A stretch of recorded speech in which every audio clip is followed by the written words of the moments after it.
Trump is not a likable president, I would say, per se.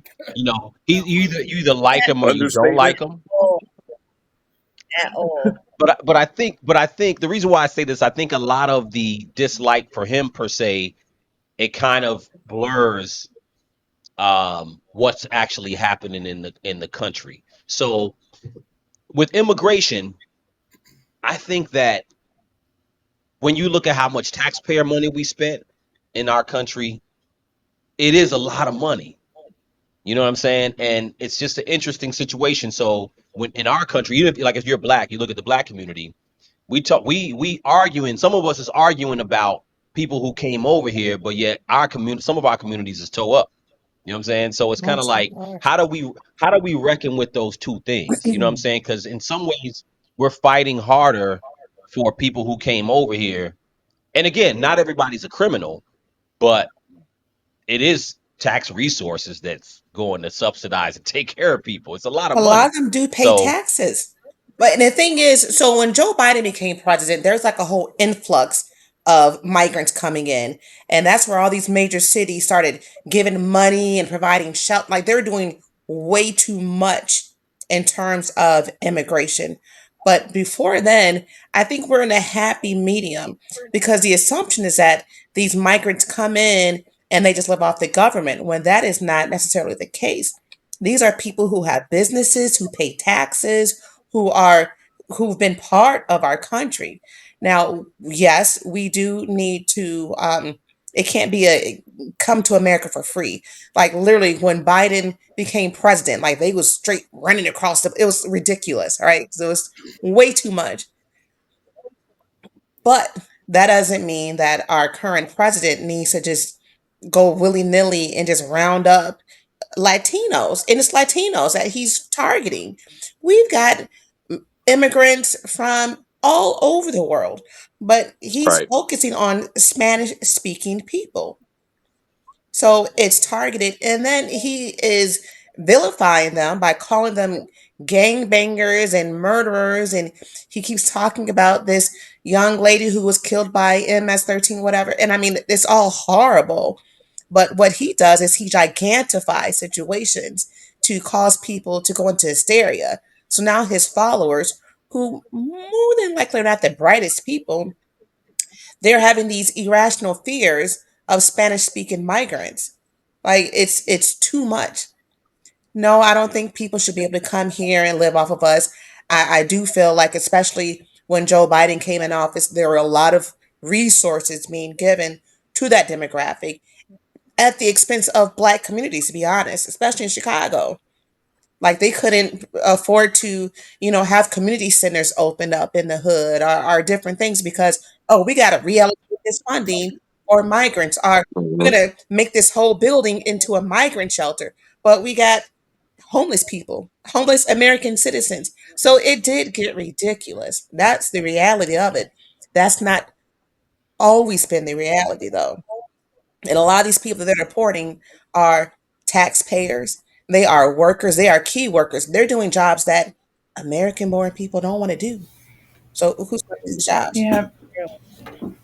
I mean, I was just reading something to your point. I was just reading something recently where the farmers in Nebraska and Kentucky and some parts of Illinois even can't even get workers to come support their farms anymore because the immigrants won't come out and work. Yeah, I mean, because they're they scared ICE is going to come out and exactly. get them. Yep. Yeah. And so, I mean, and so to your point as well, people don't realize that they do pay taxes. I mean, they're not just here for free. I mean, and they also have jobs that a lot of black people don't want those jobs. Not I black mean, jobs. black people don't want to work for $2, $3. I mean, seriously. Yeah, they don't want to do that work.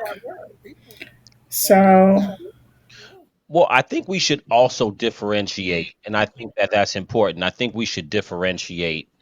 Um, I think we should differentiate between illegal and someone who's over here. So I think that's the part of the conversation too, because if you're illegal, like literally illegal, well, illegal can be illegal sub it's subjective, so it depends on how you want to define it. But if we're talking about someone who came over here completely undocumented, let's say that, they're not paying taxes. So I think it's important to detangle those two, because I think that's the other thing too. People assume that they're paying taxes. So what happens is that, and I know of situations. I'm not going to say specifically, but I know of situations where people work and they get paid cash because their status is not right for a long time, and they may work in a restaurant, they may work at other places, and the owner pays them cash because, and the problem with that is that, one, they're being paid cash, they don't pay taxes. Two,